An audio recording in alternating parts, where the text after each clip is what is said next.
I think I need a gun. So if you follow my channel, you'll know that I'm making this Pikachu Wastelander armor, which is like a Pikachu warrior set in a Fallout type wasteland world. Don't think too much about it. Now I had this old Xbox controller lying around, which is for a hunting game from like 2011. Because it's an Xbox controller, it's got a whole bunch of buttons and joysticks sticking out that makes the gun look really futuristic. Perfect for the type of universe that this guy is set in. First thing I did was hit the whole thing with grey primer and then a really rough undercoat of chrome. I took the whole thing apart and gave some bits a coat of black and some bits a coat of yellow. Also, I kept the buttons away from the yellow and black spray painting part so that when I put it back together, they held that silver color and really stood out against the rest of the gun. Then it was time for detailing. Now I was gonna mask it off a whole bunch with tape and make sure it was all spray painted in certain layers. I decided against that though, because that would actually make it look like the gun was manufactured with this paint job. It doesn't really make sense. I want it to look like some freak who worships Pikachu as a god in a wasteland for some reason just found the gun and painted it to look that way. So I hand painted a lot of the details, which was, but I didn't really need to explain that. I just got some acrylic paint and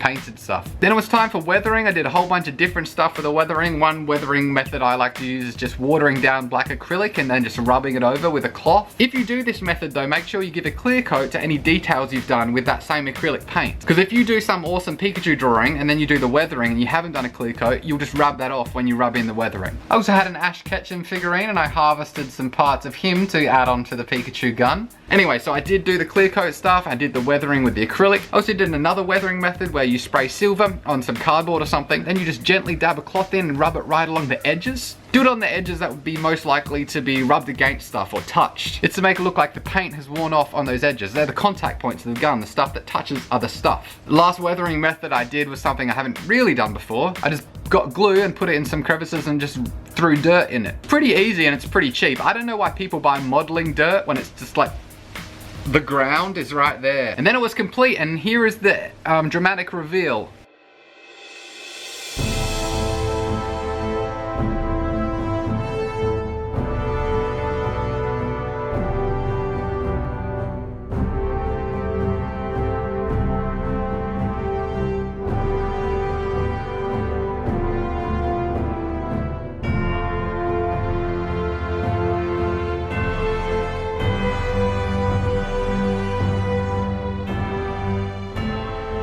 So the next thing I'm going to work on, I think, for the Pikachu armor is the bottom half. I've got a whole bunch of ideas and I've done some sketches and they are over on Facebook and Twitter and stuff. Quite often ask people questions on there that eventually shape what my costumes look like depending on what people want to see. So if you're interested in contributing or if you have an idea, there's links to them somewhere. Also, I have to give a shout out to my latest patron on Patreon. One of the lowest rewards on there is I'll do a pun based on your name. So my latest patron was Let's Make Stuff. Let's make stuff, more like let's rake stuff. For example, raking all the money you're donating to me on Patreon. Yeah, the puns aren't good, but there are better rewards, like you get stuff sent to your house, paintings of characters from comics. There's a link to the Patreon somewhere also. Anyway, thank you for watching me turn an Xbox controller into a gun for a Pikachu-based warlord in a nuclear wasteland.